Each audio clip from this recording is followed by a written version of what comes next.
లాభసాటిగా వ్యవసాయం చేయొచ్చు అనే విషయాన్ని తెలియజేయడం జరుగుతుంది. రేపు మీ ఆరోగ్యం మీ చేతుల్లో అని చెప్పి ఏదైతే మన సాంప్రదాయ వైద్య చికిత్సకు సంబంధించిన కార్యక్రమం ఉండిపోతుంది. ముఖ్యంగా ఆయుష్ సంబంధించిన డిపార్ట్మెంట్ పెద్ద ఎత్తున పాల్గొంటుంది.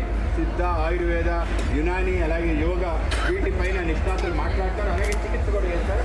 ఆ విధంగా ఆ రెండో రోజు, అలాగే మూడో రోజు ఏదైతే మైక్రో ఫుడ్ ప్రాసెసింగ్ రంగంలోకి ప్రవేశించాలనుకుంటున్న వాళ్ళందరికీ కూడా ఫుడ్ ప్రాసెసింగ్ సంబంధించిన పరిశ్రమలు ఏ విధంగా ప్రోత్సహిస్తాయి, బ్యాంక్స్ ఏ విధంగా వాళ్ళకి అండగా ఉంటాయి, అలాగే ఏ విధంగా సబ్సిడీస్ వస్తాయనే కార్యక్రమం ఔత్సాహిక పారిశ్రామికవేత్తలకి అనేక మంది స్టార్టప్స్ ఉపయోగపడుతుంది. అలాగే చివరి రోజు విశాఖపట్నంలోనే రాష్ట్రంలోనే తలమానికంగా మిర్చి తోటల వ్యవసాయంలో మనం నెంబర్ 1 ఉన్నాం. సుమారు 2000 మంది పైగా ఆ విధంగా మహిళలు ఇంట్లో